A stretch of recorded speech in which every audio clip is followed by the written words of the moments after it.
যখন দেখবে রান্না করার জন্য হাতে একদমই সময় নেই, কিন্তু রান্না তো করতেই হবে, তাই না?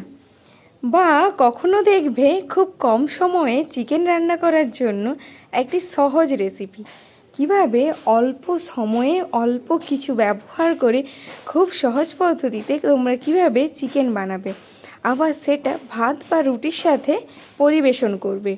যদি রাতে হয় তাহলে তো খুব ভালো হয়, রুটির সাথে পরিবেশন করবে।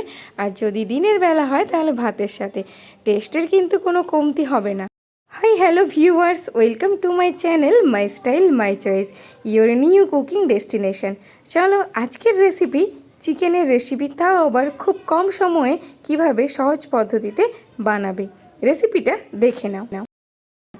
তো প্রথমে চিকেন নিয়ে নেবে, তারপরে লবণ, লেবু, লঙ্কা গুঁড়ি, হলুদ গুঁড়ি, আর যদি পারো এর সাথেই জিরে গুঁড়ো এবং ধনে গুঁড়ো এবং কিছুটা সর্ষের তেল নিয়ে ভালো করে ম্যারিনেট করে নেবে। যতক্ষণ আমি চিকেনগুলোকে ম্যারিনেট করেছিলাম ততক্ষণে একটি কড়াইতে ভালো করে আলুগুলো ভেজে নিয়েছিলাম।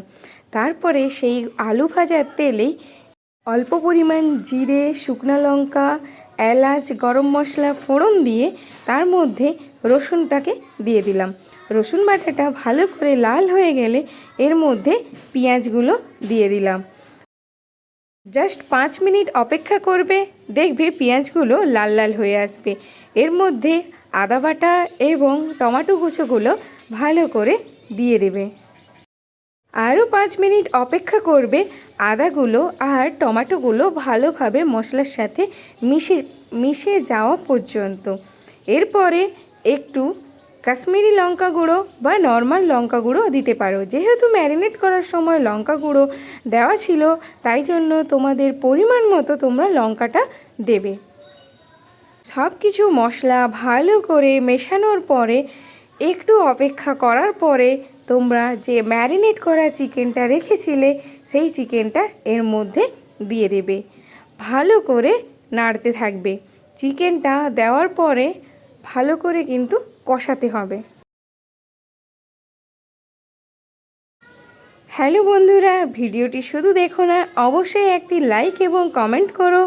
আর যদি এরকম সহজ পদ্ধতিতে খুব কম সময়ে চিকেন বানাতে চাও তাহলে অবশ্যই বন্ধুদের মধ্যে একটি শেয়ার করে রেখো।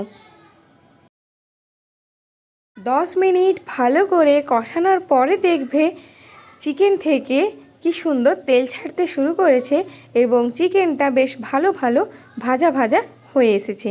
যেহেতু আমি আগে ধনে গুঁড়ো এবং জিরে গুঁড়ো দেইনি, তাই জন্য এখন জিরে গুঁড়ো আর ধনে গুঁড়ো দিয়ে দিলাম আর ভেজে রাখা আলুগুলো দিয়ে দিলাম। ওপর থেকে সামান্য পরিমাণ কাঁচা লঙ্কা কুচি ছড়িয়ে দিলাম। দেখবে কিছুক্ষণের মধ্যেই মাংসর গা থেকে তেল ছাড়তে শুরু করেছে আর যে পেঁয়াজ, আদা, টমেটো এগুলো ছিল এগুলো ভালো করে কষানো হয়ে মশলাটি খুব ভালো করে গলে যাবে। তো আরও কিছুক্ষণ কষানোর পরে অল্প পরিমাণ জল দিয়ে একটু ফুটিয়ে নেবে। বাস, আমাদের চিকেন রেডি। তো গরম গরম পরিবেশন করুন এই চিকেনের রেসিপিটা। যদি তোমাদের হাতে খুবই কম সময় থাকে তাহলে খুব সহজেই এইভাবে বানিয়ে নিতে পারবে টেস্টি চিকেন। আমাদের কিন্তু চিকেনের রেসিপিটা পুরো সম্পূর্ণই রেডি হয়ে গেছে। এবার তোমরা গরম গরম ভাতের সাথে বা সন্ধেবেলা রুটির সাথে পরিবেশন করো টেস্টি চিকেন। ভিডিওটি কেমন লাগলো অবশ্যই কমেন্ট করে জানিও। আর এরকম যদি ভিডিও আরও পেতে চাও অবশ্যই চ্যানেলটিকে সাবস্ক্রাইব করে রেখো। দেখা হবে পরবর্তী কোনো ভিডিওতে। ততক্ষণ সবাই ভালো থেকো, সুস্থ থেকো।